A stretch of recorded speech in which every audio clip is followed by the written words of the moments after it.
1 Corinthiens, chapitre 1. Moi, Paul, Dieu m'a appelé parce qu'il l'a voulu à être apôtre du Christ Jésus. Avec Sostène, notre frère, j'écris à l'Église de Dieu qui est à Corinthe, à ceux qui appartiennent à Dieu par le Christ Jésus. Dieu les appelle à vivre pour lui avec tous ceux qui, partout, font appel au nom de notre Seigneur Jésus-Christ, leur Seigneur et le nôtre. Que Dieu notre Père et le Seigneur Jésus-Christ vous bénissent et vous donnent la paix. Sans cesse, je remercie Dieu à votre sujet à cause des bienfaits qu'il vous a donnés par le Christ Jésus. Oui, par le Christ, Dieu vous a donné toutes les richesses, toutes celles de la parole et toutes celles de la connaissance. On vous a annoncé le Christ et vous y croyez avec beaucoup de force. Alors maintenant, aucun don de Dieu ne vous manque, à vous qui attendez que notre Seigneur Jésus-Christ paraisse. C'est lui qui vous rendra fort jusqu'au bout. Ainsi, on ne pourra rien vous reprocher le jour où le Seigneur Jésus-Christ viendra. Il est fidèle, le Dieu qui vous a appelé à vivre unis avec son Fils, Jésus-Christ notre Seigneur. Frères et sœurs chrétiens, au nom de notre Seigneur Jésus-Christ, je vous le demande, soyez tous d'accord. Entre vous, pas de division. Soyez très unis, ayez un même esprit et une même pensée. Oui, mes frères et mes sœurs, les gens de la famille de Chloé m'ont appris qu'il y a des disputes entre vous. Voici ce que je veux dire. Chacun de vous parle de façon différente. L'un dit, « Moi j'appartiens à Paul ». L'autre dit, « Moi à Apollos ». Un autre encore, « Moi j'appartiens à Pierre ». Et un autre dit, « Moi au Christ ». Est-ce que le Christ est divisé? Est-ce que c'est Paul qui a été cloué sur une croix pour vous? Est-ce que c'est au nom de Paul que vous avez été baptisés? Je remercie Dieu parce que je n'ai baptisé aucun de vous, sauf Crispus et Gaius. Alors personne ne peut dire que vous avez été baptisés en mon nom. Ah si, j'ai baptisé aussi la famille de Stéphanas. En tout cas, je ne crois pas avoir baptisé quelqu'un d'autre. Le Christ ne m'a pas envoyé baptiser, mais il m'a envoyé annoncer la bonne nouvelle sans me servir des paroles de la sagesse humaine. Ainsi, la mort du Christ sur la croix ne perd pas son pouvoir. Oui, le message de la croix est une folie pour ceux qui perdent leur vie loin de Dieu. Mais pour ceux que Dieu sauve, c'est-à-dire pour nous, il est puissance de Dieu. Dans les livres saints, on lit « Je détruirai la sagesse des sages, et je rejetterai l'intelligence des gens intelligents. » Qu'est-ce que le sage peut dire encore? Et l'homme instruit, et celui qui discute bien dans ce monde. Qu'est-ce qu'ils peuvent dire encore? Dieu a montré que la sagesse de ce monde est une folie. En effet, le monde avec sa sagesse n'a pas reconnu Dieu en voyant la sagesse de Dieu. Alors Dieu a décidé de sauver ceux qui croient par le message que nous annonçons, et ce message semble fou. Les Juifs demandent des signes étonnants, et ceux qui ne sont pas Juifs cherchent la sagesse. Mais nous annonçons un Messie cloué sur une croix. Les Juifs ne peuvent absolument pas accepter cela, et ceux qui ne sont pas Juifs pensent que c'est une folie. Mais pour ceux que Dieu appelle Juifs et non-Juifs, le Christ est la puissance de Dieu et la sagesse de Dieu. Oui, la folie de Dieu est plus sage que la sagesse des hommes, et la faiblesse de Dieu est plus forte que la force des hommes. Frères et sœurs, regardez qui vous êtes, vous qui avez reçu l'appel de Dieu. Parmi vous, il n'y a pas beaucoup de sages du point de vue humain, pas beaucoup de gens puissants, pas beaucoup de gens importants. Mais pour couvrir de honte les sages, Dieu a choisi ce qui semble fou dans le monde. Pour couvrir de honte ce qui est fort, Dieu a choisi ce qui est faible dans le monde. Pour détruire ce qui est important, Dieu a choisi ce qui est petit dans le monde. Il a choisi ce qu'on méprise, ce qui n'est rien du tout. Dieu a fait cela pour que personne ne puisse se vanter devant lui. C'est lui qui vous a unis au Christ Jésus, et le Christ est devenu pour nous la sagesse qui vient de Dieu. Par lui, Dieu nous rend justes, il nous choisit pour lui et il nous libère du péché. Alors, comme les livres saints le disent, si quelqu'un veut se vanter, qu'il se vante à cause du Seigneur. 1 Corinthiens, chapitre 2. Moi-même, frères et sœurs chrétiens, je suis venu chez vous pour vous annoncer le mystère de Dieu. Mais je ne l'ai pas fait avec des paroles compliquées, ni avec des connaissances extraordinaires. En effet, au milieu de vous, je n'ai rien voulu savoir, sinon Jésus-Christ, et Jésus-Christ cloué sur une croix. Moi-même devant vous, j'ai été faible, j'avais peur, je tremblais. Ma parole et mon enseignement n'avaient rien à voir avec les discours convaincants de la sagesse humaine. Mais c'est la puissance de l'Esprit Saint qui apparaissait clairement dans ce que je disais. Ainsi, votre foi ne peut pas s'appuyer sur la sagesse humaine, mais sur la puissance de Dieu. Pourtant, c'est bien une sagesse que nous enseignons aux chrétiens adultes dans la foi. Mais cette sagesse n'est pas la sagesse de ce monde. Ce n'est pas la sagesse des puissances mauvaises de ce monde qui seront détruites. Nous enseignons la sagesse mystérieuse de Dieu qui était restée cachée. Mais avant que le monde existe, Dieu avait préparé cette sagesse pour nous donner de la gloire. Aucune puissance mauvaise de ce monde n'a connu cette sagesse. Si ces puissances l'avaient connue, elles n'auraient pas fait clouer sur une croix le Seigneur plein de gloire. En effet, les livres saints disent: Il y a des choses que les yeux ne voient pas, les oreilles ne les entendent pas, les êtres humains n'y ont jamais pensé.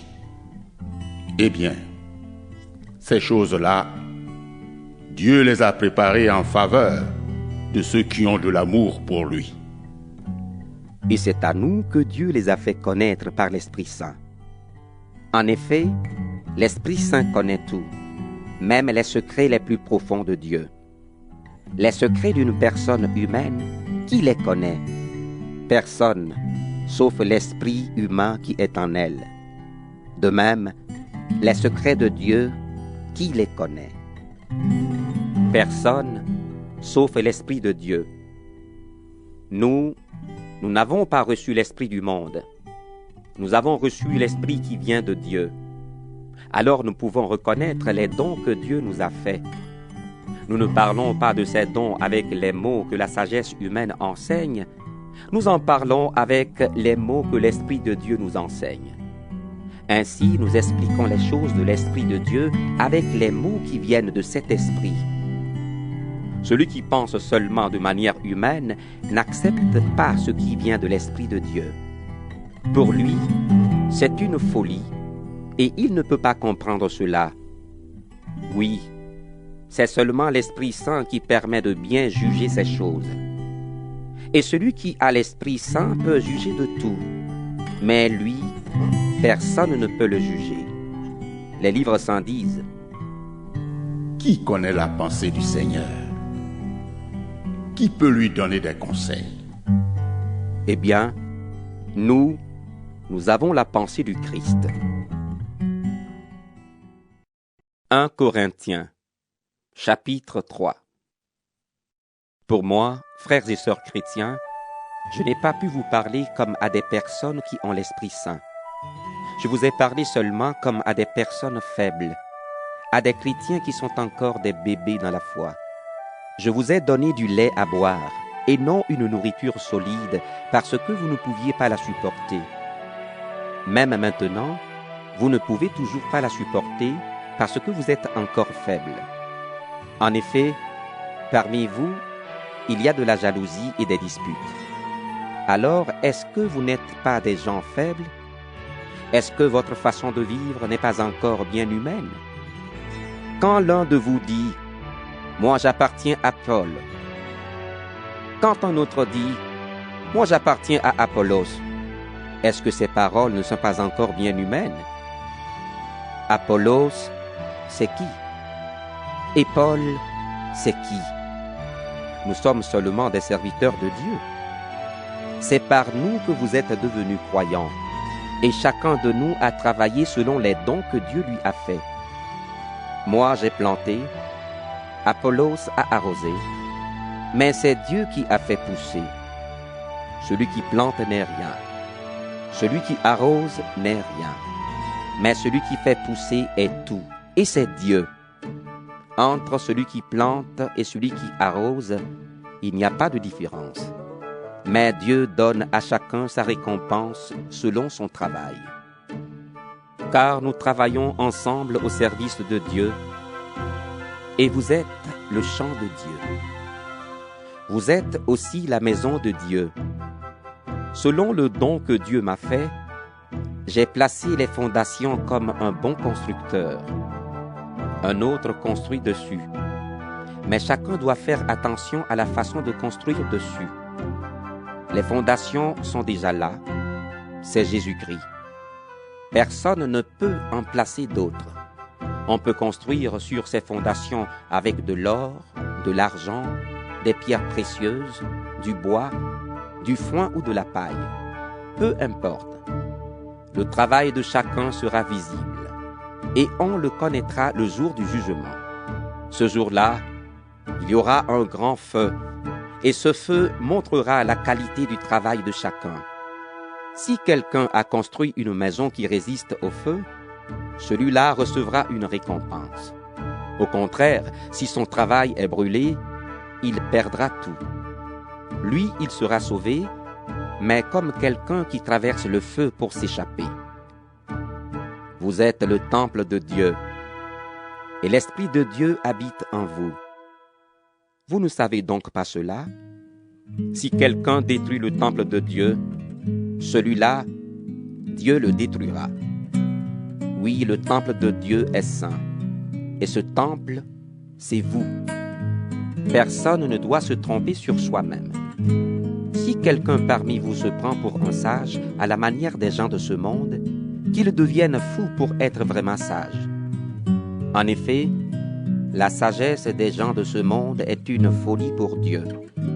C'est pourquoi les livres saints disent « Dieu attrape les sages au piège de leurs mensonges. » Ils disent aussi « Le Seigneur connaît les pensées des sages.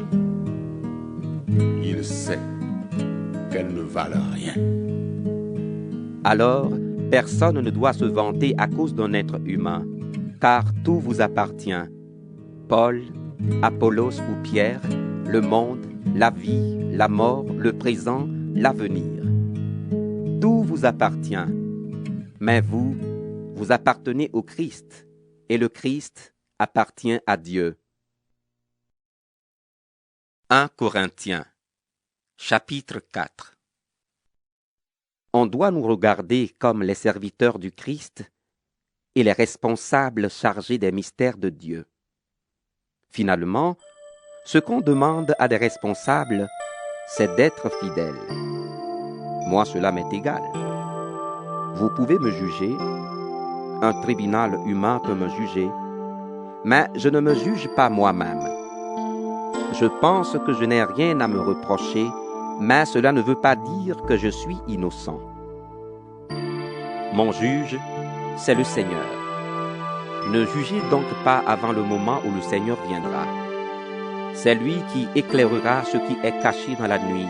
Il mettra les pensées des cœurs en pleine lumière. Alors chacun recevra de Dieu les félicitations qu'il mérite. Frères et sœurs chrétiens, à propos de ce que j'ai dit, j'ai pris Apollos et moi-même comme exemple à cause de vous. J'ai voulu vous apprendre le sens de ce proverbe. Rien au-delà de ce qui est écrit. Alors, personne ne se vantera en choisissant le parti d'un homme contre un autre. En effet, qui te rend supérieur aux autres? Tout ce que tu as, c'est Dieu qui te l'a donné, n'est-ce pas?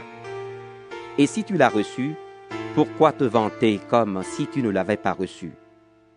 Vous avez déjà tout ce que vous voulez. Vous êtes déjà riche. Vous êtes devenu roi. Mais nous ne le sommes pas. Si vous l'étiez vraiment, nous pourrions nous aussi être rois avec vous. Mais à mon avis, Dieu nous a mis, nous les apôtres, à la dernière place comme des condamnés à mort. Oui, nous sommes devenus comme un spectacle pour le monde entier, pour les anges et pour les hommes.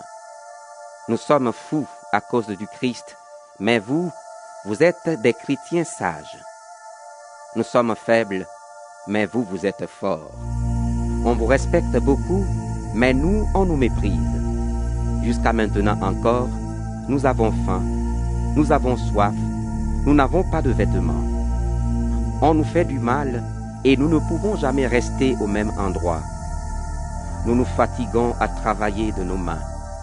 On nous insulte, mais nous souhaitons du bien. On nous fait souffrir, mais nous le supportons. On dit du mal de nous, mais nous encourageons les autres. Jusqu'à maintenant, pour les gens, nous sommes comme les ordures du monde, comme des choses sales que tous rejettent. Je ne vous écris pas cela pour vous faire honte, mais vous êtes mes enfants très aimés. Alors, je veux vous avertir. En effet, même si 10 000 personnes vous apprennent à vivre avec le Christ, vous n'avez pas plusieurs pères. C'est moi qui vous ai donné la vie, celle du Christ Jésus, en vous annonçant la bonne nouvelle. Donc, je vous le demande avec force. Suivez mon exemple.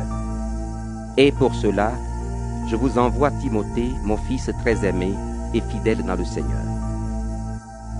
Il vous rappellera les règles qui me guident dans ma vie avec le Christ. C'est cela que j'enseigne partout, dans toutes les églises. Certains ont pensé que je n'allais pas revenir chez vous, et ils se sont vantés de cela. Mais si le Seigneur le veut, j'irai bientôt chez vous, et je m'intéresserai non pas aux paroles de ces orgueilleux, mais à ce qu'ils sont capables de faire. Car le royaume de Dieu, ce n'est pas une affaire de parole, mais de puissance. Qu'est-ce que vous voulez? Que je vienne chez vous avec un fouet, ou bien avec un cœur plein d'amour et de douceur? 1 Corinthiens, chapitre 5. On entend dire partout que chez vous, on couche avec n'importe qui. Et cette façon de vivre est si mauvaise qu'on ne la trouve même pas chez ceux qui ne connaissent pas Dieu. Il paraît que l'un de vous couche avec la femme de son père. Et vous vous gonflez d'orgueil. Vous devriez plutôt être plein de tristesse. Vous devriez chasser de votre communauté l'homme qui vit de cette façon. Moi, je suis loin de vous, mais je suis près de vous en esprit.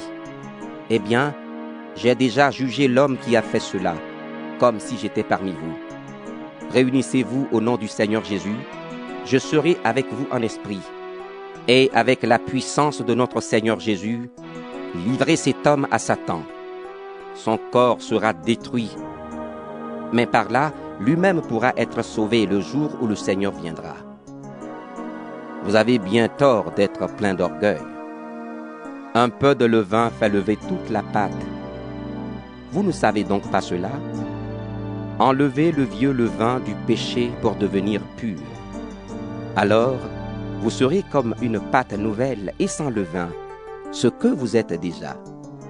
En effet, le Christ a été offert en sacrifice comme notre agneau de Pâques. Fêtons donc la Pâque avec du pain sans levain, avec un cœur pur et sincère. Ne mangeons pas le pain fait avec du vieux levain, le levain des mauvaises actions et du mal. Dans une autre lettre, je vous ai écrit: n'ayez pas de contact avec les gens qui couchent avec n'importe qui. Je ne voulais pas parler de tous ceux qui, dans ce monde, couchent avec n'importe qui. Je ne parlais pas non plus de tous les voleurs, de tous les avares ou de tous ceux qui adorent les faux dieux. Dans ce cas, vous devriez sortir du monde. Non, je vous ai écrit. N'ayez pas de contact avec celui qui porte le nom de chrétien et qui couche avec n'importe qui. Je parlais du chrétien qui est voleur ou qui adore les faux dieux ou qui insulte les autres. Je parlais de celui qui boit trop ou qui aime l'argent. Ne mangez même pas avec cet homme-là. Est-ce que c'est à moi de juger ceux qui ne sont pas chrétiens? Ceux-là, c'est Dieu qui les jugera. Vous devez juger ceux de votre communauté. Les livres saints le disent. Chassez l'homme mauvais du milieu de vous. 1 Corinthiens, chapitre 6.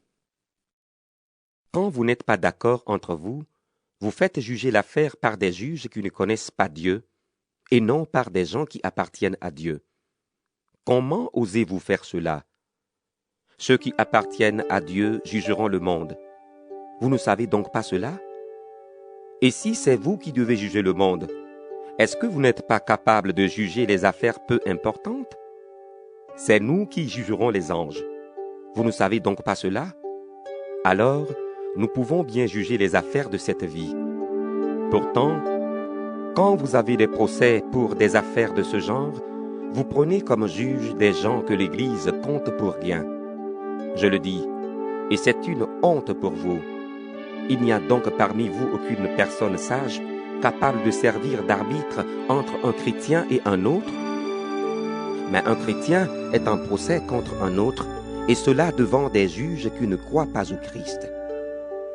En tout cas, pour vous, c'est déjà un échec d'avoir des procès entre vous. Pourquoi est-ce que vous ne préférez pas supporter l'injustice?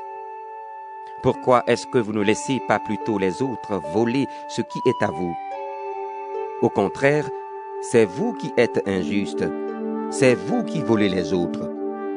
Et ces autres sont vos frères et sœurs chrétiens. Ceux qui font le mal n'auront pas de place dans le royaume de Dieu. Vous ne savez donc pas cela? Attention, comprenez bien ceci. Ceux qui couchent avec n'importe qui, ceux qui adorent les faux dieux, ceux qui sont adultères, les hommes qui couchent entre eux, les voleurs, les avares, ceux qui boivent trop, ceux qui insultent les autres, les bandits, ces gens-là n'auront pas de place dans le royaume de Dieu. Voilà ce que certains parmi vous étaient autrefois. Mais notre Dieu vous a lavé du péché. Il vous a choisi pour lui. Il vous a rendu juste au nom du Seigneur Jésus-Christ et par l'Esprit Saint. Certains disent, « Tout m'est permis. » Oui, mais tout n'est pas bon pour vous. Tout m'est permis, c'est vrai, mais je ne veux pas être esclave de quelque chose. Vous dites aussi, « La nourriture est pour le ventre, et le ventre est pour la nourriture. » Oui, mais Dieu détruira la nourriture et le ventre. D'autre part, on ne peut pas faire n'importe quoi avec son corps. Le corps est pour le Seigneur, et le Seigneur est pour le corps. Dieu a réveillé de la mort le Seigneur, et nous aussi, il nous réveillera de la mort par sa puissance. Vos corps font partie du corps du Christ. Vous ne savez donc pas cela? Eh bien, est-ce que je vais prendre une partie du corps du Christ pour en faire une partie du corps d'une prostituée? Sûrement pas. Celui qui s'unit à une prostituée devient avec elle un seul corps. Vous ne savez donc pas cela? En effet, les livres saints disent « Les deux deviendront comme une seule personne. » Mais celui qui s'unit au Seigneur, dans son cœur, devient comme une seule personne avec lui. Évitez à tout prix de faire n'importe quoi avec votre corps. Tous les autres péchés que les gens peuvent faire sont à l'extérieur du corps. Mais si quelqu'un fait n'importe quoi avec son corps, il fait quelque chose de mal contre son corps. Vous le savez, votre corps est le temple de l'Esprit Saint. cet esprit est en vous, et Dieu vous l'a donné.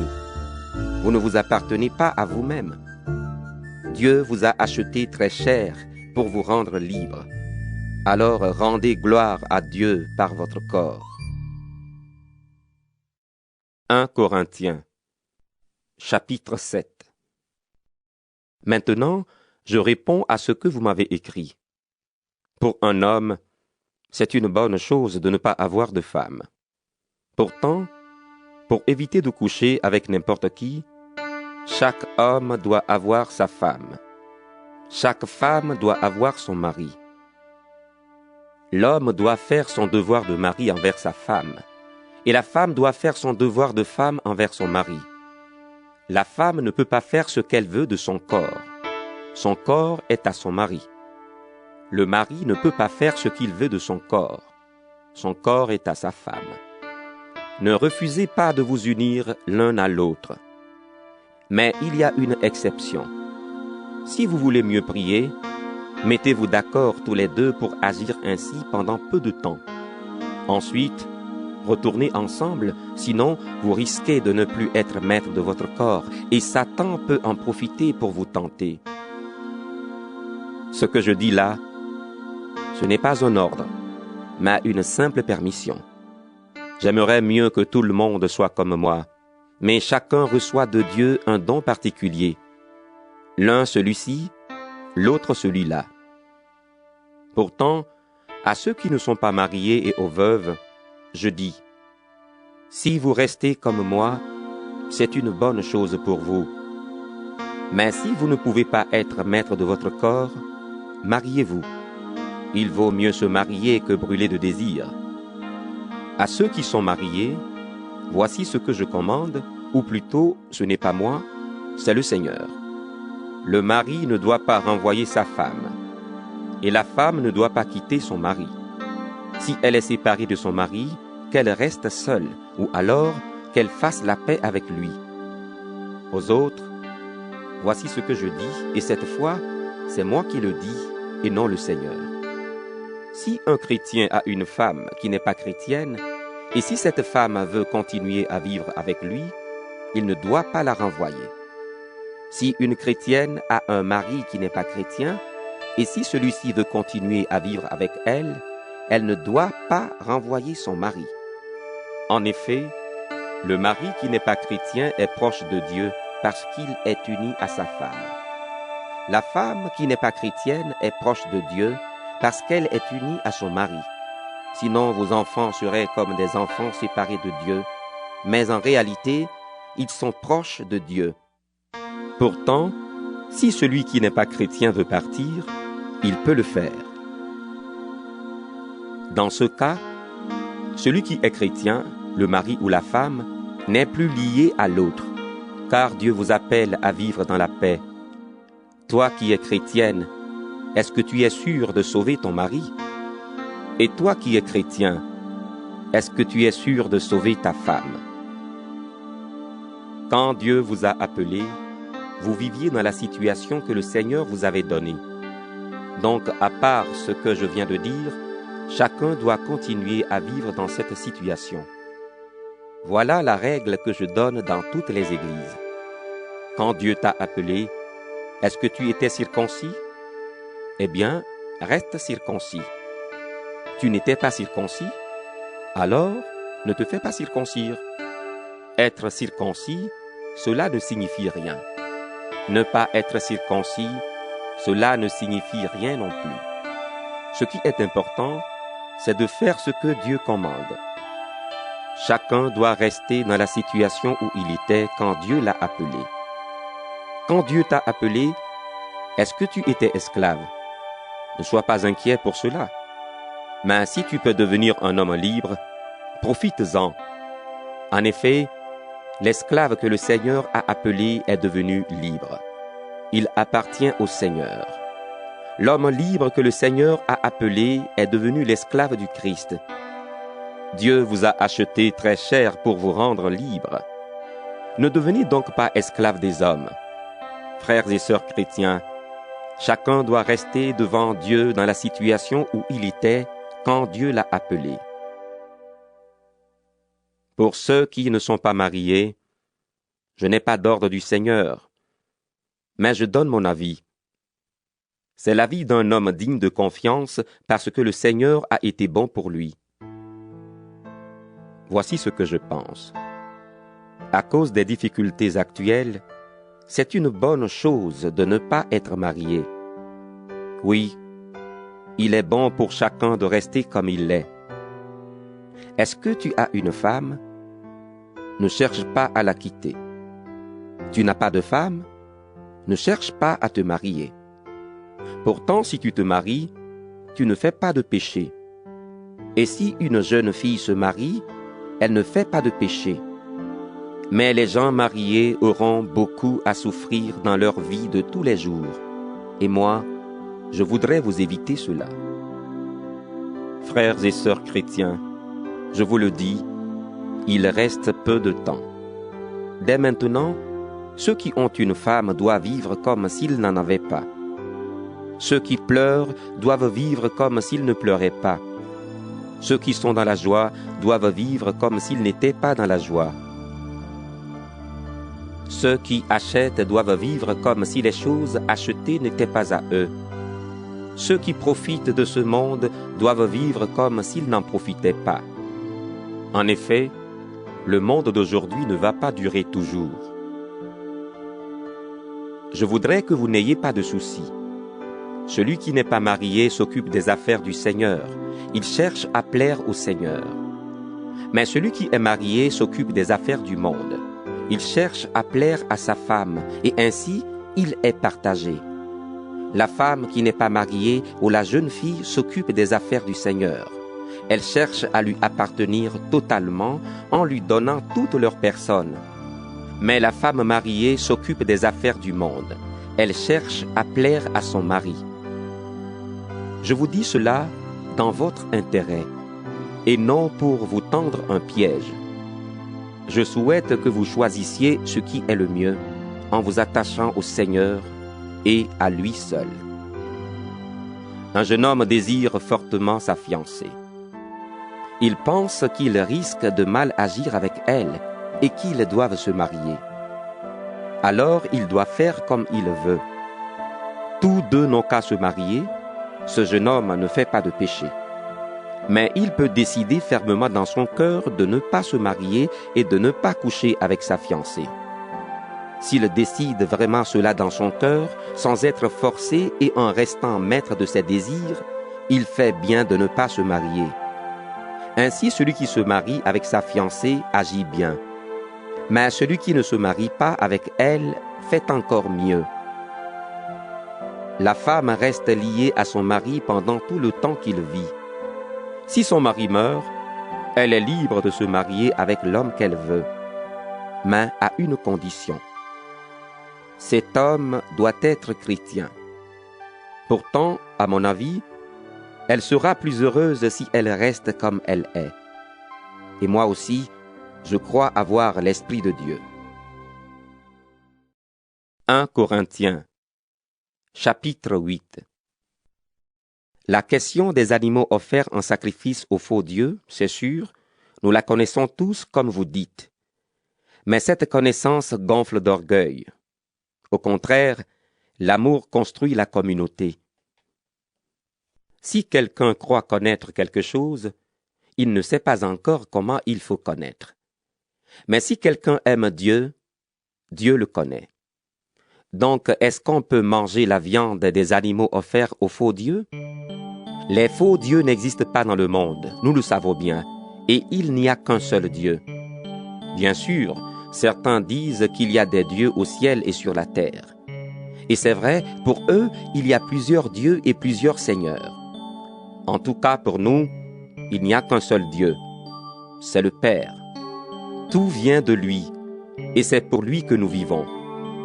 Et il n'y a qu'un seul Seigneur, c'est Jésus-Christ. Tout existe par lui, et c'est par lui que nous vivons.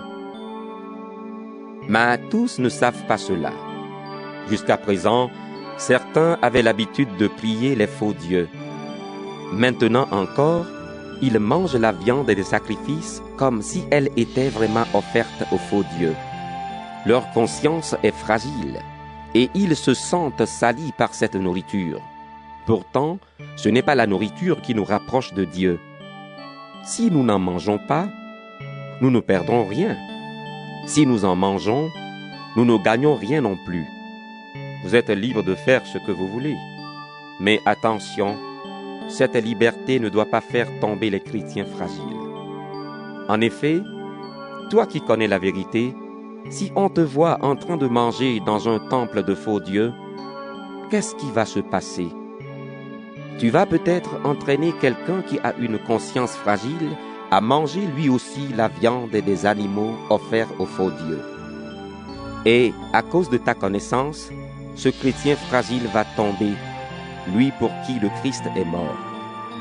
Quand vous péchez de cette façon contre vos frères et vos sœurs, et quand vous blessez leur conscience fragile, c'est contre le Christ que vous péchez.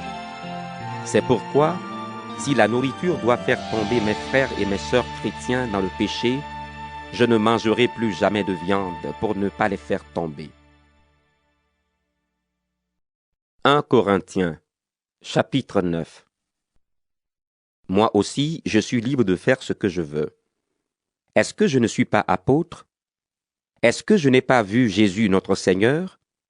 Est-ce que vous n'êtes pas le résultat de mon travail au service du Seigneur?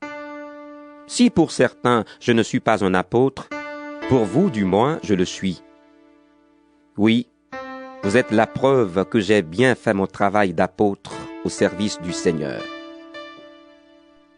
Voici ma réponse à ceux qui m'accusent. Est-ce que nous n'avons pas le droit de recevoir de la nourriture et de la boisson pour notre travail? Est-ce que nous n'avons pas le droit d'amener avec nous une femme chrétienne? Les autres apôtres, les frères du Seigneur et Pierre font cela. Ou bien est-ce que Barnabas et moi, nous sommes les seuls qui devons gagner notre vie? Quand on est dans l'armée, on ne paie pas pour faire son service militaire. Quand on cultive un arbre, on mange ses fruits. Ou bien, quand on garde un troupeau, on boit le lait des bêtes. Est-ce que ces façons de faire sont seulement des coutumes humaines? Est-ce que la loi ne dit pas la même chose? En effet, dans la loi de Moïse, on lit « Quand le bœuf travaille pendant la récolte, ne l'empêche pas de manger des épis. » Est-ce que Dieu s'occupe des bœufs? Ou bien est-ce qu'il parle surtout pour nous? Oui, c'est pour nous que ces paroles sont écrites. Celui qui laboure doit labourer en espérant récolter quelque chose. Celui qui travaille pendant la récolte doit espérer recevoir des épis. Nous avons semé en vous les bienfaits de l'Esprit Saint. Alors, si nous récoltons une partie de vos richesses matérielles, est-ce que c'est extraordinaire? Si certains ont le droit de faire cela chez vous, nous l'avons beaucoup plus qu'eux. Mais nous n'avons pas profité de ce droit. Au contraire, nous supportons tout pour ne pas gêner la bonne nouvelle du Christ. Ceux qui font le service du temple, c'est le temple qui les nourrit. Ceux qui offrent des sacrifices sur l'autel reçoivent leur part de ces sacrifices. Vous ne savez donc pas cela? De la même façon, ceux qui annoncent la bonne nouvelle doivent vivre de cette bonne nouvelle. C'est le Seigneur qui l'a commandé. Mais moi, je n'ai profité de rien de tout cela, et je n'écris pas ici pour réclamer ces droits. Plutôt mourir? Non, personne ne m'enlèvera cette raison d'être fier. Pour moi, annoncer la bonne nouvelle, ce n'est pas une raison d'être fier, car je suis obligé de le faire. Quel malheur pour moi si je n'annonce pas la bonne nouvelle. Si c'était moi qui avais choisi ce travail, oui, j'aurais droit à un salaire. Mais comme je suis obligé de le faire, je fais simplement ce que je dois. Alors, quel est mon salaire? C'est d'offrir la bonne nouvelle gratuitement. Je l'annonce sans profiter des droits qu'elle me donne. Personne parmi vous ne peut me forcer à faire quelque chose. Pourtant, j'ai voulu devenir le serviteur de tous pour gagner le plus de gens possible. Avec les Juifs, je vis comme un Juif pour gagner les Juifs. Avec ceux qui obéissent à la loi de Moïse, j'obéis à la loi pour gagner ceux qui lui obéissent. Pourtant, je ne suis pas obligé d'obéir à cette loi. Avec ceux qui ne connaissent pas la loi de Moïse, je vis comme si je n'avais pas cette loi pour gagner ceux qui ne la connaissent pas. Pourtant, j'ai la loi de Dieu puisque j'obéis à la loi du Christ. Avec les chrétiens fragiles, je vis comme si j'étais fragile pour gagner ceux qui sont fragiles. Je me donne entièrement à tous pour en sauver sûrement quelques-uns. Et tout cela, je le fais à cause de la bonne nouvelle pour participer à ses richesses. Au stade, tous les coureurs font la course, mais un seul gagne le prix. Vous ne savez donc pas cela? Alors courez pour gagner le prix. Tous les sportifs s'entraînent en se privant de beaucoup de choses. Eux, ils le font pour gagner une récompense qui ne dure pas. Nous, c'est pour une récompense qui dure. C'est pourquoi moi, je cours, mais pas au hasard. Je suis comme un boxeur, mais je ne donne pas de coups dans le vide. Je traite mon corps durement, j'en suis totalement maître. Sinon, moi qui ai annoncé le message aux autres, je risque ensuite d'être éliminé. 1 Corinthiens, chapitre 10. Frères et sœurs chrétiens, je veux vous rappeler ce qui est arrivé à nos ancêtres. Ils ont tous été protégés par le nuage. Ils ont tous traversé la mer Rouge. Ils ont tous été baptisés dans le nuage et dans la mer en étant unis à Moïse. Ils ont tous mangé la même nourriture spirituelle et ils ont bu la même boisson spirituelle. En effet, ils ont bu à un rocher spirituel qui les suivait. Et ce rocher, c'était le Christ. Pourtant, parmi eux, presque personne n'a plu à Dieu. C'est pourquoi ils sont morts dans le désert. Ces choses-là sont arrivées pour nous servir d'exemple. Alors, nous n'aurons pas envie de faire le mal comme nos ancêtres. N'adorez pas les faux dieux comme certains parmi eux l'ont fait. Les livres saints racontent cela. Le peuple s'est assis pour manger et pour boire. Ensuite, les gens se sont mis debout pour s'amuser. Ne couchons pas avec n'importe qui comme certains parmi eux l'ont fait, et 23 000 sont morts en un seul jour. Ne provoquons pas le Seigneur comme certains parmi eux l'ont fait, et des serpents les ont fait mourir. Enfin, ne nous plaignons pas, comme certains parmi eux l'ont fait, et l'ange de la mort les a détruits. Ces choses-là sont arrivées à nos ancêtres pour nous servir d'exemple. On les a écrites pour nous avertir, nous qui sommes bientôt arrivés à la fin des temps. C'est pourquoi celui qui se croit solide doit faire attention à ne pas tomber.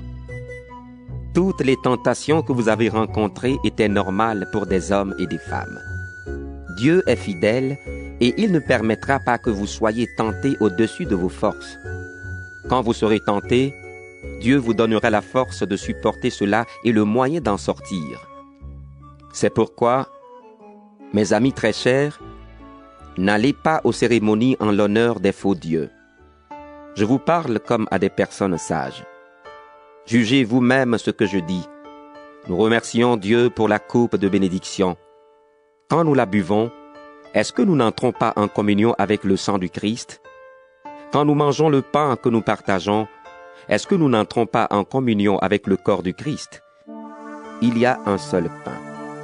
Alors tous ensemble, nous sommes un seul corps, parce que nous mangeons tous un seul pain.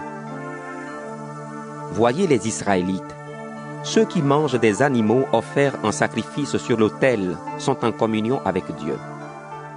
Qu'est-ce que je veux dire? Que la viande offerte aux faux dieux vaut quelque chose? Ou bien que les faux dieux valent quelque chose? Non. Mais je veux dire que ces sacrifices sont offerts aux esprits mauvais et non à Dieu. Et je ne veux pas que vous soyez en communion avec les esprits mauvais. Vous ne pouvez pas boire à la fois à la coupe du Seigneur et à la coupe des esprits mauvais. Vous ne pouvez pas prendre part à la fois au repas du Seigneur et au repas des esprits mauvais. Ou bien est-ce que nous voulons rendre le Seigneur jaloux? Est-ce que nous sommes plus forts que lui? Certains disent, tout est permis. Oui, mais tout n'est pas bon. Tout est permis, c'est vrai, mais tout ne construit pas la communauté. Personne ne doit chercher son intérêt à soi, mais plutôt celui des autres. Tout ce qu'on vend au marché, mangez-en sans poser de questions, avec une conscience tranquille. En effet, tout appartient au Seigneur, la terre et tout ce qu'elle contient. Par exemple, quelqu'un qui n'est pas chrétien vous invite et vous acceptez son invitation. Alors mangez la nourriture qu'on vous offre avec une conscience tranquille. Mais on vous dira peut-être, c'est de la viande offerte en sacrifice au faux Dieu.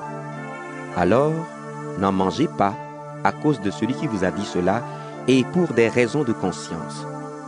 Je parle de sa conscience à lui et non de la vôtre. Mais est-ce que la conscience de quelqu'un d'autre va juger ce que je fais librement? Pourquoi donc? Quand je mange en remerciant Dieu, je dis merci pour la nourriture. Alors on ne peut pas dire du mal de moi à cause de cette nourriture. Donc, quand vous mangez, quand vous buvez, ou quand vous faites autre chose, faites tout pour la gloire de Dieu. Ne faites tomber personne par votre façon de faire, ni les Juifs, ni ceux qui ne sont pas Juifs, ni l'Église de Dieu. Faites comme moi. J'essaie de plaire à tous dans tout ce que je fais. Je ne cherche pas mon intérêt, je cherche l'intérêt de tous pour qu'ils soient sauvés. 1 Corinthiens, chapitre 11. Imitez-moi, comme moi j'imite le Christ. Je vous félicite. Vous vous souvenez toujours de moi et vous gardez mon enseignement comme je vous l'ai donné. Pourtant, je veux que vous compreniez ceci. Le chef de tout homme, c'est le Christ. Le chef de la femme, c'est l'homme. Le chef du Christ, c'est Dieu. Un homme qui prie ou qui parle au nom de Dieu avec la tête couverte, il ne respecte pas son chef, le Christ. Mais une femme qui prie ou qui parle au nom de Dieu sans avoir la tête couverte, elle ne respecte pas son chef, c'est-à-dire son mari. C'est exactement comme si elle avait la tête rasée. Si une femme ne se couvre pas la tête, alors qu'elle se fasse raser la tête. Mais si c'est une honte pour une femme d'avoir les cheveux coupés ou rasés, elle doit avoir la tête couverte. L'homme, lui, ne doit pas avoir la tête couverte. Il est l'image et la gloire de Dieu, mais la femme est la gloire de l'homme. En effet, Dieu n'a pas fait l'homme à partir du corps de la femme, mais il a fait la femme à partir du corps de l'homme. Et Dieu n'a pas créé l'homme pour la femme. Il a créé la femme pour l'homme. C'est pourquoi, à cause des anges, la femme doit avoir la tête couverte. Cela montre qu'elle peut prier. Pourtant, devant le Seigneur, la femme ne va pas sans l'homme, et l'homme ne va pas sans la femme. En effet, Dieu a fait la femme à partir du corps de l'homme. Mais l'homme vient au monde grâce à la femme, et tout vient de Dieu. Jugez en vous-même. Quand une femme prie Dieu sans avoir la tête couverte, est-ce que c'est bien? C'est une honte pour l'homme de porter des cheveux longs. La nature vous apprend cela. Mais pour la femme, c'est un honneur, car elle a reçu des cheveux longs pour lui servir de voile. Et si quelqu'un veut encore discuter à ce sujet, nous n'avons pas cette habitude, et les églises de Dieu non plus. Puisque je suis en train de faire des remarques, je n'ai pas à vous féliciter. Vos réunions vous font plus de mal que de bien. Tout d'abord, quand vous vous réunissez en assemblée, il y a des divisions parmi vous. On me l'a dit, et je crois que c'est vrai en partie. D'ailleurs, il faut qu'il y ait des divisions parmi vous. Ainsi, on peut voir clairement ceux qui, parmi vous, sont vraiment fidèles. Donc, quand vous vous réunissez tous ensemble, ce n'est pas le repas du Seigneur que vous prenez. Non, chacun se dépêche de manger son repas à lui, et l'un a faim pendant que l'autre boit trop. Est-ce que vous n'avez pas des maisons pour manger et pour boire? Ou bien est-ce que vous vous moquez de l'Église de Dieu? Est-ce que vous voulez faire honte à ceux qui n'ont rien? Que vous dire? Est-ce que je vais vous féliciter? Non, sur ce point, je ne vous félicite pas. Voici la tradition que moi j'ai reçue du Seigneur et que je vous ai fait connaître. La nuit où le Seigneur Jésus a été livré, il a pris du pain. Il a remercié Dieu, puis il a partagé le pain et il a dit: « Ceci est mon corps, il est pour vous. Faites cela en souvenir de moi. » Après le repas, le Seigneur a pris aussi la coupe de vin et il a dit: « Cette coupe est la nouvelle alliance de Dieu, parce que mon sang est versé pour vous. Toutes les fois que vous en boirez, faites cela en souvenir de moi. » En effet, chaque fois que vous mangez ce pain et que vous buvez cette coupe, vous annoncez la mort du Seigneur jusqu'à ce qu'il vienne. C'est pourquoi celui qui mange le pain du Seigneur ou qui boit sa coupe sans respect, celui-là est coupable envers le corps et le sang du Seigneur. Alors chacun doit bien réfléchir à sa façon de vivre. Ensuite, qu'il mange ce pain et boive cette coupe. Car celui qui mange le pain et qui boit la coupe sans reconnaître le corps du Seigneur, celui-là se condamne lui-même en mangeant et en buvant. C'est pourquoi parmi vous, il y a beaucoup de malades et de gens sans force, et plusieurs sont morts. Si nous examinions notre conduite, Dieu ne nous jugerait pas. Mais le Seigneur nous juge et nous corrige pour que nous ne soyons pas condamnés avec le monde. Alors, mes frères et mes sœurs, quand vous vous réunissez pour manger, attendez-vous les uns les autres. Si quelqu'un a faim, il doit manger chez lui. Ainsi, quand vous vous réunirez, Dieu ne vous jugera pas. Pour les autres questions, je les réglerai quand je viendrai.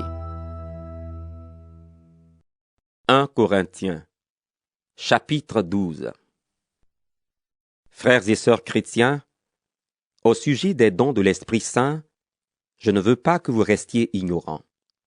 Autrefois, vous ne connaissiez pas encore Dieu. Vous le savez, vous étiez entraînés vers les faux dieux qui ne parlent pas. Vous ne pouviez pas leur résister.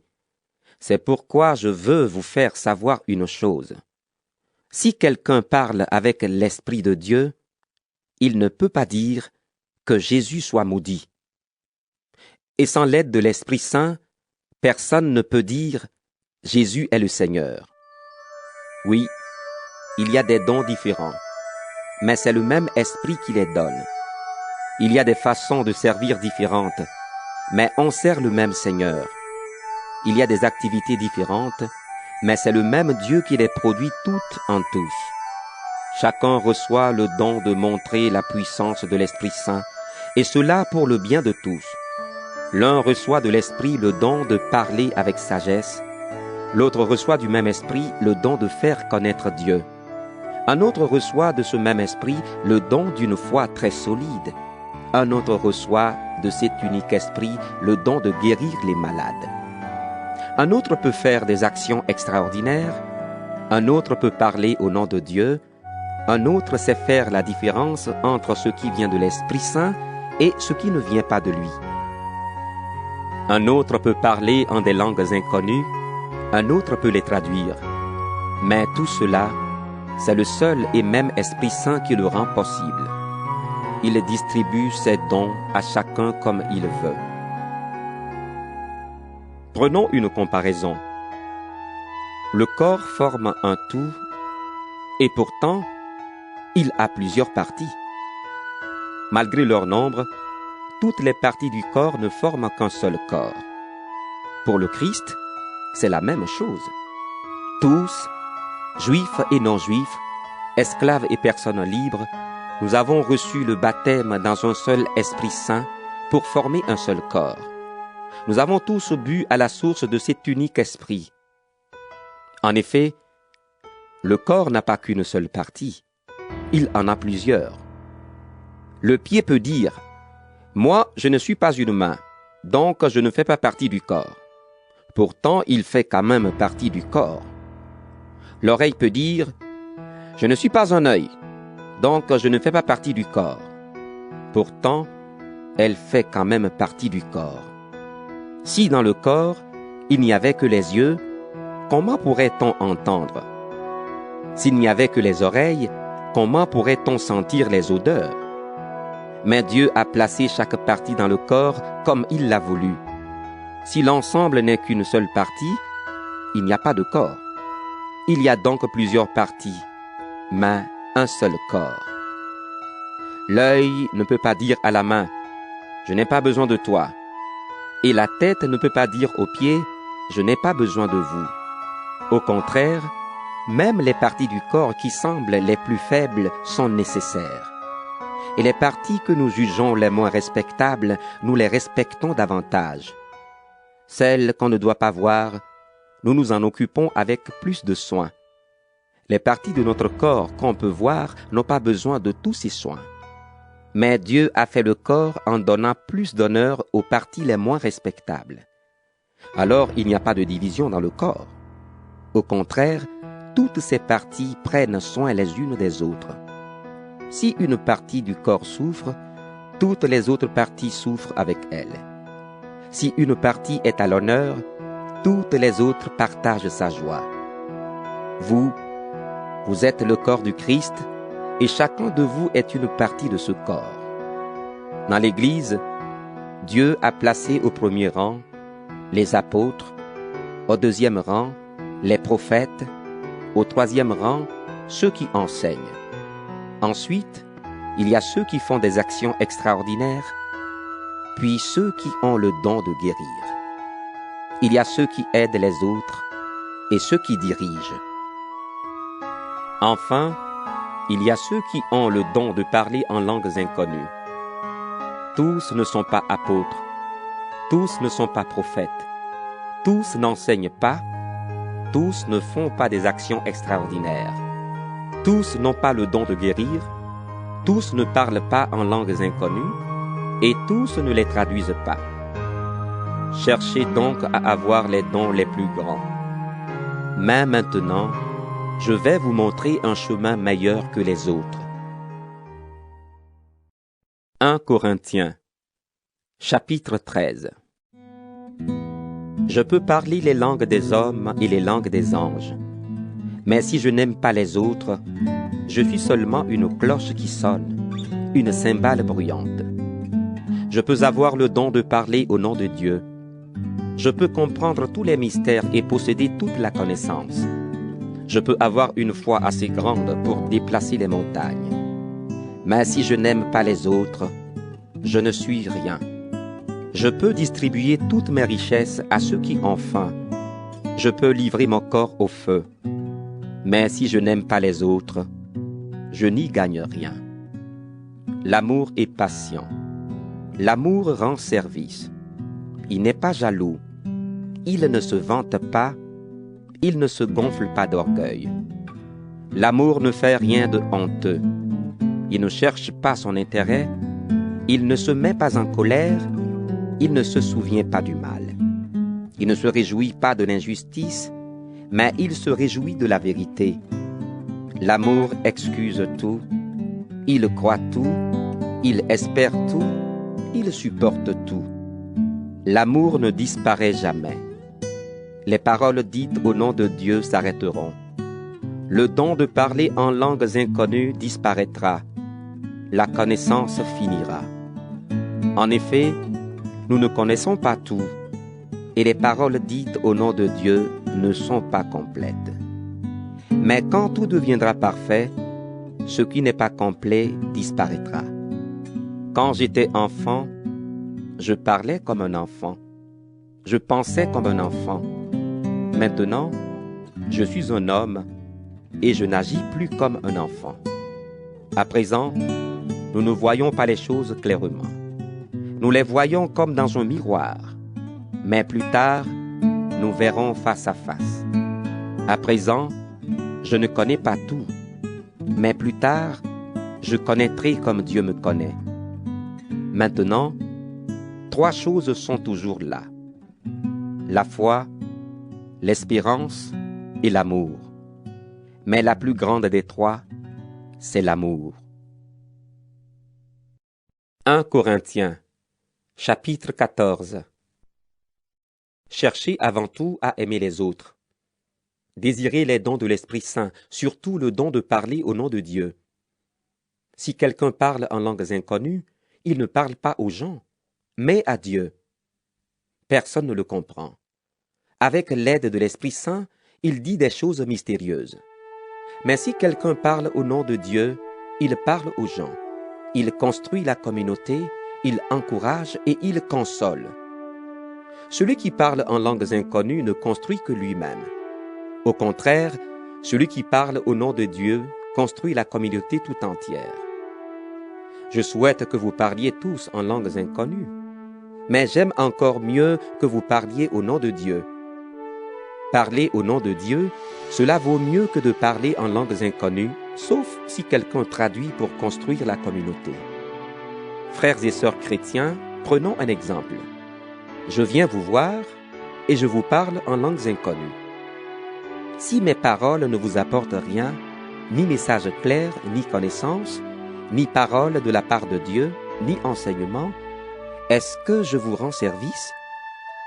C'est la même chose pour les instruments de musique, comme la flûte ou la cithare.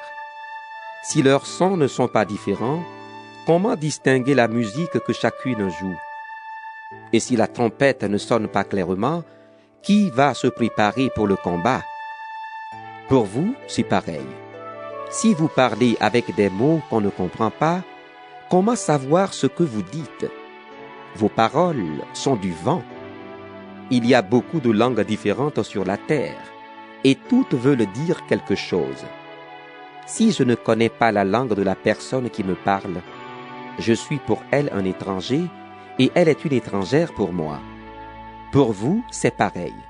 Puisque vous désirez les dons de l'Esprit Saint, cherchez-les toujours davantage, mais pour construire la communauté rassemblée. C'est pourquoi celui qui parle en langues inconnues doit prier pour avoir le don de les traduire. Si je prie en langues inconnues, mon cœur est en prière, mais mon intelligence ne travaille pas. Alors que faire?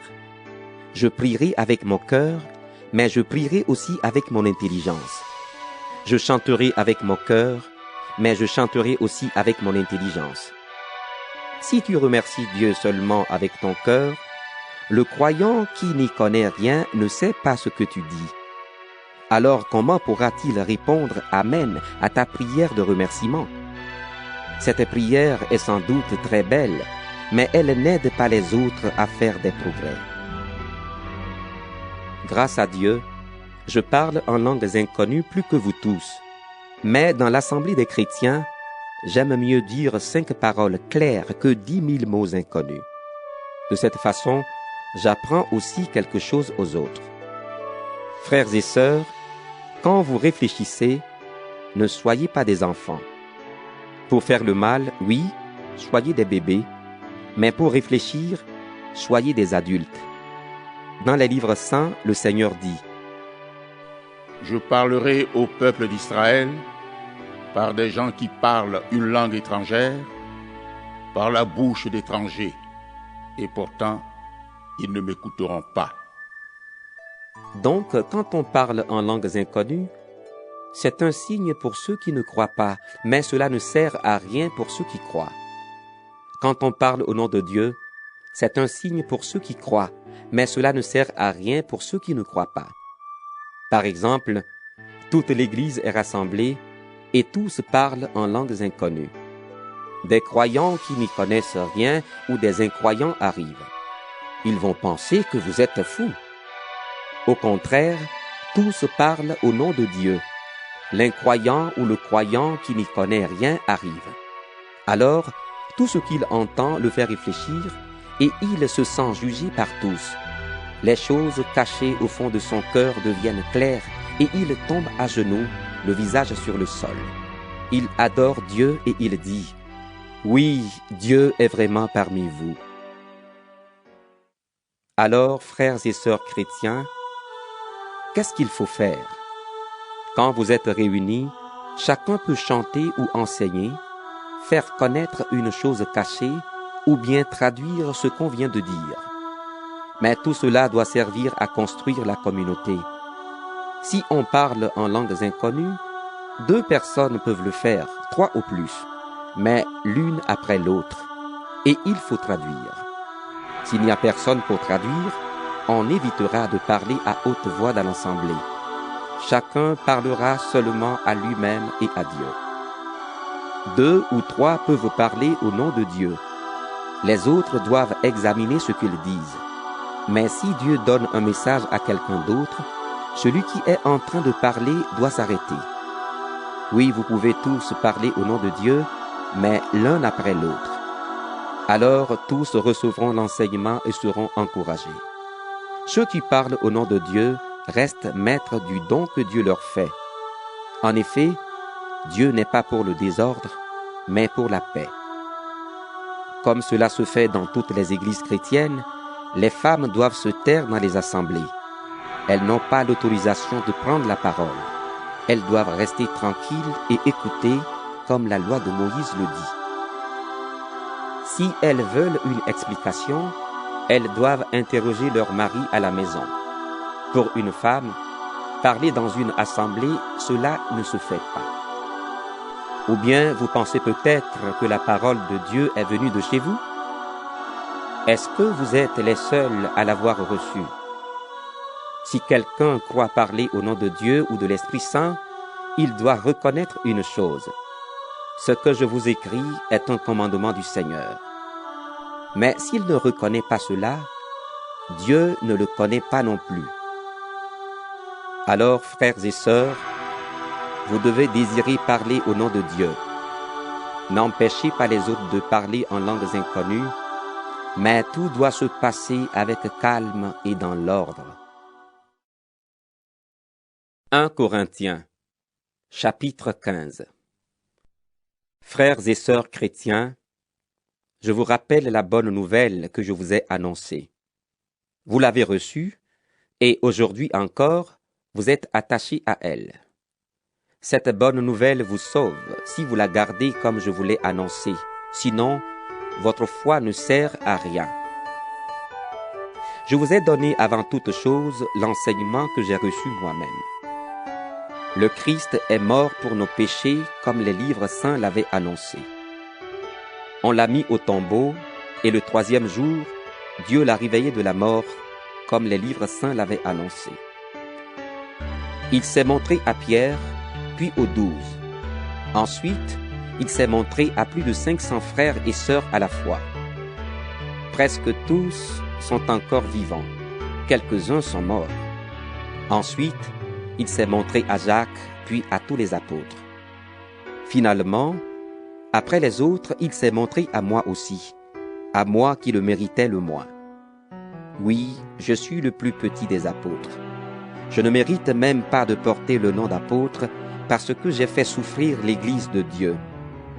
Mais grâce à l'amour de Dieu, je suis devenu l'homme que je suis et cet amour a donné de bons résultats en moi. J'ai travaillé plus que tous les apôtres. En réalité, ce n'est pas moi qui ai travaillé, c'est l'amour de Dieu qui agit en moi. En tout cas, que cela vienne de moi ou d'eux, voilà la bonne nouvelle que nous annonçons et voilà ce que vous avez cru. Nous annonçons que le Christ s'est réveillé de la mort. Pourtant, parmi vous, certains disent « Les morts ne se relèveront plus ». Comment peuvent-ils dire cela? Si les morts ne se relèvent plus, le Christ non plus ne s'est pas réveillé de la mort. Et si le Christ ne s'est pas réveillé de la mort, nous n'avons rien à annoncer. Et vous n'avez rien à croire. Si vraiment les morts ne se réveillent pas, cela veut dire que Dieu n'a pas réveillé le Christ de la mort. Dans ce cas, nous sommes de faux témoins de Dieu. En effet, nous avons été témoins contre Dieu en affirmant qu'il a réveillé le Christ de la mort. Si les morts ne se réveillent pas, le Christ non plus ne s'est pas réveillé de la mort. Et si le Christ ne s'est pas réveillé de la mort, votre foi est vide et vous êtes encore dans vos péchés. Alors, ceux qui sont morts en croyant au Christ sont perdus. Si nous avons mis notre espérance dans le Christ pour cette vie seulement, nous sommes les plus malheureux de tous. Mais en réalité, le Christ s'est réveillé du milieu des morts. Parmi les morts, le Christ s'est réveillé le premier pour que les autres morts se réveillent aussi. C'est par un homme, Adam, que la mort est venue. C'est aussi par un homme, le Christ, que les morts se relèvent. Tous les êtres humains meurent parce qu'ils sont unis à Adam. De même, tous vont recevoir la vie parce qu'ils sont unis au Christ, mais chacun à son rang. Le Christ, le premier, s'est déjà réveillé de la mort. Ensuite, ceux qui sont au Christ se réveilleront quand il viendra. Puis, à la fin, le Christ détruira toutes les forces mauvaises qui ont puissance et autorité sur nous. Alors il remettra son pouvoir de roi à Dieu le Père. À ce moment-là, Dieu mettra tous ses ennemis sous les pieds du Christ. En attendant, il faut que le Christ ait tout pouvoir. Le dernier ennemi qui sera détruit, c'est la mort. Dans les livres saints, on lit « Dieu a tout mis sous ses pieds ». Mais quand le Christ dira « Maintenant tout est à mon pouvoir », cela voudra dire tout, sauf Dieu. En effet, c'est Dieu qui donne au Christ le pouvoir sur toutes choses. Oui, c'est Dieu qui lui donnera tout pouvoir. Et quand le Fils aura pouvoir sur toutes choses, alors lui-même sera sous le pouvoir de Dieu. Ainsi, Dieu sera tout entier en tous. Certains se font baptiser pour les morts. À quoi cela leur sert-il? En tout cas, si les morts ne se réveillent pas, pourquoi ces gens-là se font-ils baptiser à leur place? Et nous, pourquoi est-ce que nous menons sans arrêt une vie dangereuse? Je risque la mort tous les jours. C'est vrai, frères et sœurs, aussi vrai que je suis fier de vous dans le Christ Jésus, notre Seigneur. À Éphèse, j'ai lutté contre des gens, de vraies bêtes sauvages. Si c'est seulement pour des raisons humaines, qu'est-ce que j'ai gagné? Si les morts ne se réveillent pas, mangeons et buvons parce que demain nous mourrons. Attention, les mauvais amis poussent à faire le mal. Retrouvez votre bon sens, il le faut, et ne péchez pas. Oui, il y en a parmi vous qui ne connaissent pas Dieu. Je dis cela, et c'est une honte pour vous. Mais quelqu'un peut demander, comment les morts se réveillent-ils? Quelle sorte de corps vont-ils avoir? Réfléchis donc. Quand tu sèmes une graine, elle doit d'abord mourir avant de devenir une plante vivante. Et qu'est-ce que tu sèmes? Tu ne sèmes pas la plante qui va pousser. Tu sèmes seulement une graine, peut-être un grain de blé ou une autre semence. Ensuite, Dieu donne à cette graine le corps qu'il veut et il donne à chaque graine le corps qui est le sien. Aucune chair ne ressemble à une autre. Il y a une différence entre la chair des humains et la chair des animaux, entre la chair des oiseaux et la chair des poissons. Il y a aussi des corps célestes et des corps terrestres. Mais la beauté des corps célestes n'est pas la même que la beauté des corps terrestres. La beauté du soleil n'est pas la beauté de la lune, et leur beauté n'est pas celle des étoiles. Et même chaque étoile a une beauté différente de celle des autres étoiles. Quand les morts se relèveront, ce sera la même chose. Ce qu'on met dans la terre comme une graine, c'est un corps qui doit pourrir. Mais quand il se réveille de la mort, il ne peut plus pourrir. Ce qu'on met dans la terre, c'est un corps qui ne vaut plus rien. Mais quand il se réveille de la mort, il est plein de gloire. Ce qu'on met dans la terre, c'est un corps qui ne vaut plus rien. Mais quand il se réveille de la mort, il est plein de gloire. Ce qu'on met dans la terre, c'est un corps faible. Mais quand il se réveille de la mort, il est plein de force. Le corps qu'on met dans la terre comme une graine, c'est un simple corps humain, mais quand il se réveille de la mort, l'Esprit Saint lui donne la vie. Il y a donc un corps qui est un simple corps humain, mais il y a aussi un corps qui reçoit la vie de l'Esprit Saint. Dans les livres saints, on lit « Adam, le premier homme, c'est un simple être humain qui a reçu la vie. » Le dernier Adam est rempli de l'Esprit Saint qui donne la vie. Ce qui vient d'abord, ce n'est pas l'être qui vit par l'Esprit Saint, c'est le simple être humain. L'être qui vit par l'Esprit Saint vient après. Dieu a modelé le premier homme avec de la terre. Cet homme-là vient de la terre. Mais le deuxième homme vient du ciel. Ceux qui viennent de la terre sont comme celui que Dieu a modelé avec de la terre. Ceux qui viennent du ciel sont comme celui qui est venu du ciel. Nous avons ressemblé d'abord à l'homme modelé avec de la terre. Plus tard, nous ressemblerons aussi à l'homme qui vient du ciel. Frères et sœurs chrétiens, voici ce que j'affirme. Ce qui est fait de chair et de sang, cela ne peut pas participer au royaume de Dieu. Et ce qui doit pourrir, cela ne peut pas posséder la vie qui ne finit pas. Maintenant, je vais vous dire une chose mystérieuse. Nous ne mourrons pas tous, mais tous, nous serons transformés. Cela se fera très vite, en un clin d'œil, quand la trompette sonnera le dernier jour. Oui, la trompette sonnera. Alors les morts se réveilleront pour une vie qui ne finit pas, et nous serons transformés. En effet, ce qui pourrit doit recevoir la vie qui ne finit pas, et ce qui meurt doit recevoir la vie qui dure toujours. Quand cela arrivera, ce qui doit pourrir recevra la vie qui ne finit pas, et ce qui doit mourir recevra la vie qui dure toujours. Donc, tout se passera comme les livres saints le disent. Une victoire totale a fait disparaître la mort. Mort, où est ta victoire? Mort, où est ton arme? L'arme de la mort, c'est le péché. Et la loi rend le péché plus puissant. Mais remercions Dieu qui nous donne la victoire par notre Seigneur Jésus-Christ. Alors, mes frères et mes sœurs très aimés, soyez forts, soyez solides, travaillez toujours mieux au service du Seigneur. Vous le savez, en le servant, vous ne travaillez pas pour rien. 1 Corinthiens Chapitre 16. Au sujet de l'argent à rassembler pour les chrétiens de Jérusalem, j'ai donné des règles aux églises de Galatie. Suivez-les vous aussi.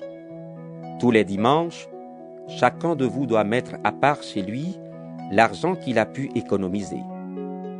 Ainsi, on n'attendra pas mon arrivée pour rassembler l'argent. Quand je serai là, j'enverrai à Jérusalem les gens que vous avez choisis. Je leur donnerai des lettres de recommandation et ils apporteront vos dons. Si je dois y aller aussi, ils voyageront avec moi. Je viendrai chez vous en passant par la Macédoine, car je vais traverser cette province. Je resterai peut-être un certain temps chez vous, peut-être même pendant toute la mauvaise saison. Alors vous me donnerez les moyens de continuer ma route. Je ne veux pas vous voir seulement en passant. J'espère rester chez vous un certain temps si le Seigneur le permet. Mais je resterai à Éphèse jusqu'à la Pentecôte. Là, j'aurai l'occasion de pouvoir faire un grand travail. Pourtant, il y a beaucoup d'ennemis. Si Timothée vient, prenez soin de lui pour qu'il se sente bien accueilli au milieu de vous. En effet, il travaille au service du Seigneur comme moi. Personne ne doit donc le mépriser. Mais donnez-lui les moyens de revenir près de moi, le cœur en paix. Je l'attends avec les frères. Au sujet de notre frère Apollos, je l'ai beaucoup encouragé à aller chez vous avec les autres frères, mais il ne veut pas du tout partir maintenant. Il ira quand il pourra. Restez éveillés. Gardez une foi solide. Soyez courageux, soyez forts. Faites tout avec amour. Encore une demande, frères et sœurs. Vous le savez, Stéphanas et sa famille ont été les premiers chrétiens d'Achaïe, et ils se sont mis au service des autres chrétiens. Alors obéissez à des gens comme eux et à tous ceux qui travaillent activement avec eux. Je suis heureux de la visite de Stéphanas, de Fortunatus et d'Achaïcus. Ils vous ont remplacé près de moi.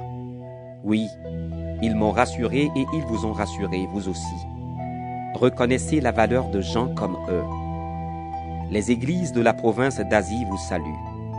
Aquilas et Priscille et la communauté qui se réunit chez eux vous saluent bien dans le Seigneur. Tous les chrétiens qui sont ici vous saluent. Saluez-vous les uns les autres en vous embrassant comme des frères et des sœurs. Moi, Paul, j'écris cette salutation de ma main. Si quelqu'un n'aime pas le Seigneur, que Dieu le rejette. Maranatha, viens Seigneur. Que le Seigneur Jésus vous bénisse. Je vous aime tous dans le Christ Jésus.